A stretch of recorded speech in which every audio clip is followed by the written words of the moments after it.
ramage du corbeau. Non, mais c'est une image. Putain. Chers amis, mes ramages. Pour fêter le 3e épisode, je me suis fait un cadeau. Vu que c'est l'objectif que je m'étais fixé, ça se fête. Alors oui, techniquement, je l'ai pas encore atteint cet objectif, mais mon cadeau, c'est cette vidéo. Donc finalement, quand j'en aurais fait 3, j'aurais eu le cadeau qui est la 3e. C'est de l'arnaque. Pas du tout, pas du tout. En fait, c'est juste que la récompense est dans l'accomplissement. Voilà. Puis c'est mon anniversaire, je fais ce que je veux. J'ai eu envie de me faire plaisir, et donc je vais parler de Kaamelott. Alors, est-ce que je suis addict à Kaamelott? C'est vrai que quand on voit certains cas extrêmes, ça a l'air dangereux. Non, vraiment, ça fait peur. Sérieux, dans les formes les plus graves, certains ne parlent plus que en citant Kaamelott. C'est pas faux. Vous voyez ce que je veux dire?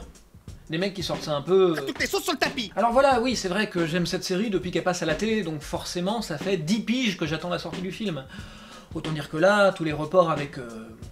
Non, je vais pas parler de la situation actuelle, j'ai réussi à faire 2 épisodes sans prononcer le nom de ce... Oh putain. Non, faut faire gaffe avec les références, hein. Précisément. Et avec Kaamelott, c'est pareil. Une citation, si c'est juste pour faire joli, c'est un peu comme pour les lycéens de philo au lycée, quoi, ou les experts en tout. Non mais je dois être naïf, j'ai tendance à penser que quand on donne le micro à un mec, c'est censément pour qu'il apporte un truc pertinent au débat. Moi? Ah non mais moi c'est pas pareil. Moi c'est mon micro, je fais ce que je veux avec. Enfin, si on m'invite sur un plateau pour parler de l'évolution du cours du pétrole, au mieux je répéterai ce que j'ai déjà entendu. Et au perroquet, je préfère les corbeaux, bah oui, ils fabriquent eux-mêmes leurs outils. Je pourrais bien citer tout ce que je veux, si je comprends pas de quoi je parle, ça a pas beaucoup d'intérêt. Parce que je capte que dalle en économie, parce que c'est pas mon domaine déjà, et puis parce que ça me saoule très vite aussi, oui. Cela dit, citer, ça peut être vachement bien quand ça soutient une idée, parce que parfois il y a déjà un Gus qui a très bien formulé les choses, et que ça résume pas mal ce qu'on a envie de dire. Le truc avec les citations de Kaamelott, c'est qu'elles s'adaptent bien à beaucoup de cas. C'est le principe du comique de situation, oui, mais la proximité avec la vie va plus loin que la ressemblance. Il y a autre chose. C'est pas seulement que les scènes décrivent un quotidien banal, parce que dans ce cas-là, il y aurait beaucoup plus de citations de certains films qui resteraient. J'ai pas forcément d'exemple, non, non, précisément, on se souvient pas des trucs qu'on a oubliés. Il y a le style, c'est sûr, on se rappelle mieux une phrase bien rythmée, qui a un certain panache. C'est pour ça d'ailleurs qu'on apprend plus facilement un texte versifié. Et ça s'applique à tout. Même aux formules de maths. Ah, si. Attends. Hypoténuse le grand regarde l'angle droit, au carré ce géant égale tel un roi les côtés adjacents au carré de surcroît, je le sais maintenant, Pythagore c'est moi. Faites-vous plaisir en commentaire si vous avez envie de jouer au jeu du théorème en alexandrin. Ça va? Vous savez pas compter jusqu'à 12? Croyez pas qu'on a autre chose à foutre, non? Mais c'est pas seulement le rythme et la virtuosité de la langue qui marchent chez Astier, c'est surtout qu'il raconte une légende. Et qu'est-ce que c'est une légende? La légende, c'est qui mérite d'être lue. Quand on file une histoire à un copiste pour qu'il en fasse 3 exemplaires, que ça va lui prendre 3 mois et que ça va coûter la peau des fesses, c'est pas pour raconter le temps qu'il fait ou ce que vous avez bouffé le midi. Ce qui mérite d'être lu, ou dit en l'occurrence, c'est pas tant le cadre, arthurien certes, c'est pas pour me déplaire, et puis bon, il y a une approche du monde médiéval assez pertinente pour que des spécialistes du sujet en fassent un colloque. Lisez ce bouquin d'ailleurs, il est passionnant. Si ça vous intéresse, je vous mets la référence en description. C'est pas tant le cadre, disais-je, que la vie qui s'y joue. Dans Kaamelott, sa vie. Ce qui fonctionne autant, c'est la justesse du propos. Les thématiques sont foisonnantes, mais avant tout, il parle de l'humain, ses difficultés, ses conflits, son épuisement aussi parfois face au monde qui le contrecarre sans cesse. Je suis désolé, je savais pas ce qui m'a pris, c'est pourtant pas mon genre. Enfin, c'est les nerfs aussi, avec les journées de taré que je me farcis, c'est normal que ça craque. Les situations ne sont pas juste drôles, elles sont pleines d'humanité. La délicatesse de la caricature, c'est d'être sur le fil entre le grossier, qui est le trop, et le trivial, qui est le pas assez. C'est comme tout, faut doser. Faut une dose de cheval. Quand on exagère, on se plante. De même, systématiquement, c'est l'exagération d'un trait de caractère d'un personnage qui fout le bordel.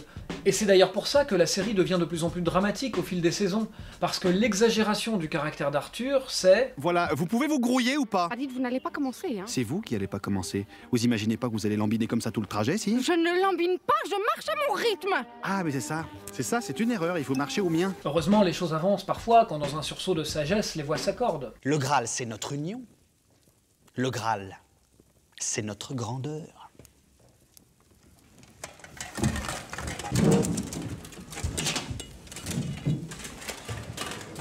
Mais ça reste assez rare. sinon ce serait pas drôle. Ce qui est intéressant, c'est quand ça coince. Ouais, sauf que... Ouais. Pour aller en Calédonie, il faut passer par la Carmélide. Et en Carmélide, il n'y a pas de route pavée. Oh, vous allez pas recommencer à me gonfler, hein? Contrariété face au monde, donc, parce que c'est vrai qu'il peut être assez contrariant, mais aussi, parfois, dans de rares moments d'apaisement, acceptation. En fait, ça sert à rien. Ah. Du coup, ça nous renvoie à notre propre utilité. L'homme face à l'absurde. C'est un de mes passages préférés. C'est pour ça qu'on cite autant Kaamelott, parce que au-delà de toutes ses qualités, cette série nous parle de la vie dans ce qu'elle a d'universel. C'est beau et les variations sonnent justes. C'est juste. Et la vie, ça évolue sans cesse, comme la légende, comme Kaamelott. Sire, qu'est-ce que vous en pensez? Bah, bon, d'abord, moi, j'en ai pas grand-chose à carrer. Sinon, moi, toujours des quartes, des quintes, des octaves, c'est un petit peu tendance à me gonfler, d'autant que je supporte très bien les tierces et renversement de tierces. Et j'allais même dire, un petit intervalle diminué de temps en temps. Ça n'est jamais figé. Je dis ça parce qu'il y en a qui gueulent contre ces évolutions. Qui gueulent, oui. Qui ne se contentent pas d'être moins intéressés par la suite et donc de simplement, pas regarder. Non, non. Qui gueulent. Il nous a volé Kaamelott. Sans déconner, je l'ai entendu. Une œuvre vraiment vivante, c'est jamais ce que ça doit être, ce qu'on s'attend à ce que ça soit. Sinon, c'est un remake. C'est Star Wars 7. Oui, promis, j'arrête avec ça. Remarquez, on pourrait généraliser un peu. Bah, c'est vrai, le premier auteur de la geste arthurienne, c'est Chrétien de Troyes. Héréserie! Gestrie, ce coquebert qui fatrouille sans mon acquiescement. Le propre d'une légende, c'est d'être réinterprété, d'évoluer. C'est aussi de se transmettre. C'est pour ça que Sacré Graal est une source aussi valable que Robert de Boron. La notion de filiation est hyper importante. Kaamelott s'inscrit dans une tradition qui, pour le dire très vite, mélange les Monty Python à Michel Audiard. N'est-ce pas d'ailleurs la grande question qui préoccupe Arthur? Que faire de son héritage et affirmer ce qu'on est? Merde avec Pendragon!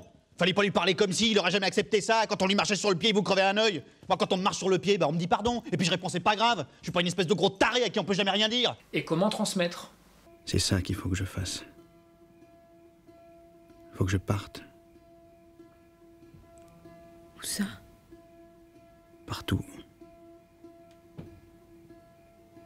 Il faut que je trouve mes enfants. L'héritage, c'est pas le copier-coller. D'ailleurs, la série cite énormément de trucs. En se les appropriant, en leur donnant du sens dans son propre univers. Sinon, c'est plus de la citation, c'est de la taxidermie. Ouais, c'est pas faux. Bon alors, est-ce qu'on peut dire que je suis addict à Kaamelott? Non. Ce t-shirt a l'air sympa. Victoriae Mundis et Mundis Lacrima. Et alors, explication ce soir dessous. Ça ne veut absolument rien dire, mais je trouve que c'est dans le ton. Non mais oui, soyons honnêtes, les citations, voilà, ça fait plaisir, quoi. C'est un petit kiff de temps en temps. Mais c'est comme tout. In medio stat virtus. Non, c'est tout à fait correct, hein. La vertu est dans le juste milieu. Merci d'avoir regardé ce 3e épisode, merci aussi pour vos retours, ça m'aide vraiment. Et puis merci à moi-même pour ce magnifique cadeau, je me suis fait plaisir. J'espère aussi que vous, cette vidéo vous a plu. Si oui, vous pouvez la partager, vous pouvez mettre un petit pouce en l'air, hein, comme d'hab. Pour la suite, je vais continuer, parce que j'aime bien. Mais peut-être pas 3 par semaine, hein. Là c'était le lancement, j'étais chaud, mais bon, voilà, pour durer, faut pas se précipiter. Donc pour voir la suite, vous pouvez vous abonner à la chaîne, voilà. En attendant, prenez soin de vous. À tantôt! Bon allez, rassemblement du corbeau.